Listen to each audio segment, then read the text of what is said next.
Bismillahirrahmanirrahim. Assalamualaikum warahmatullahi wabarakatuh.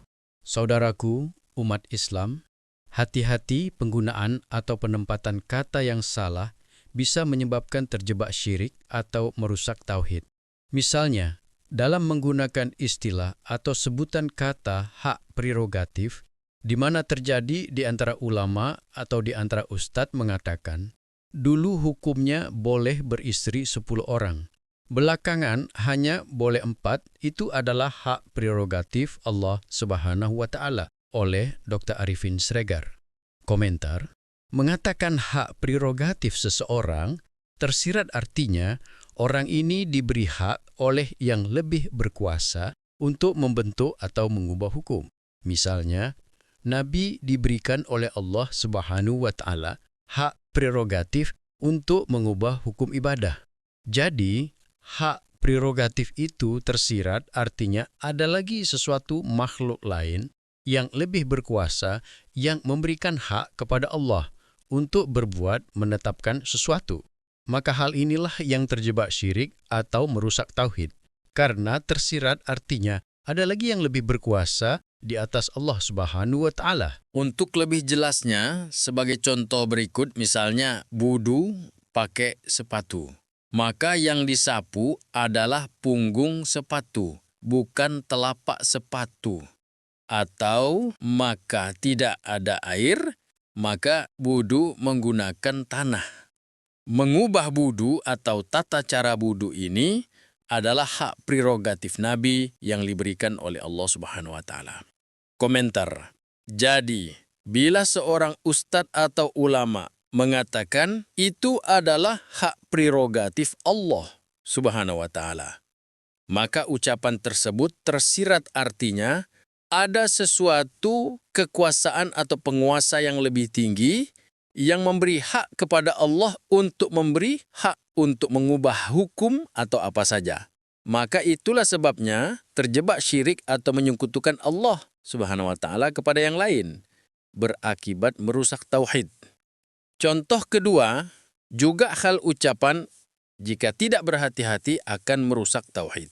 Misalnya, sering kita dengar di antara ulama atau di antara ustadz mengatakan, marilah kita sampaikan sholawat kepada junjungan kita Nabi. Komentar.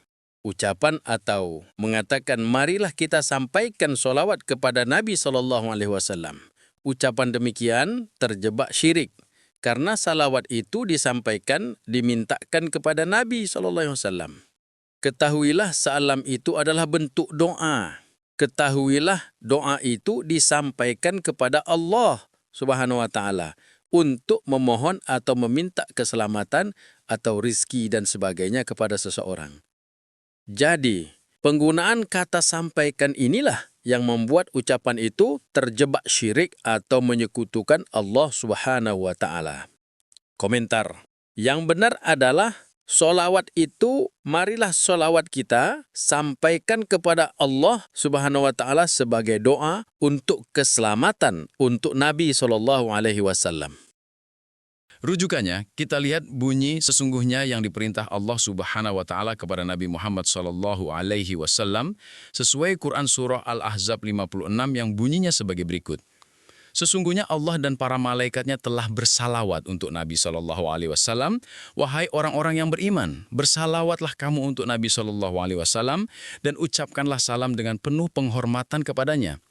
Jelas dan tegas, Allah menyuruh umat Muhammad bersolawat kepada Allah Subhanahu wa Ta'ala untuk memohon keselamatan dan keberkatan untuk Nabi SAW dan keluarganya. Berarti diperintahkan menyampaikan doa kepada Allah Subhanahu wa Ta'ala untuk memohon keselamatan bagi Nabi SAW. Jadi, adalah salah alamat bila seorang ustadz atau pemimpin doa mengatakan, marilah kita sampaikan sholawat kepada Nabi SAW, di mana seharusnya sholawat itu sebagai doa disampaikan kepada Allah Subhanahu wa Ta'ala memohon keselamatan, keberkatan, dan sebagainya untuk Nabi SAW dan keluarganya. Maka salah penempatan kata, maka bisa terjebak syirik atau merusak tauhid. Begitu juga, sering ketika memulai baca surah Yasin misalnya, maka ustadz atau pemimpin ceramah mengatakan, marilah kita baca surah Yasin di mana pahala kita hadiahkan kepada keluarga kita yang sudah wafat. Komentar, dengan mengatakan marilah kita hadiahkan pahala yang kita baca, maka tersirat bahwa kita yang membaca, kita yang membentuk pahala itu, dan kita tahu sudah berpahala Yasin yang kita baca itu. Dan dengan sombongnya kita berani mengatakan menghadiahkan kepada saudara kita yang sudah wafat. Padahal sesungguhnya hak Allah, sesukanya atau untuk diberikannya atau tidak.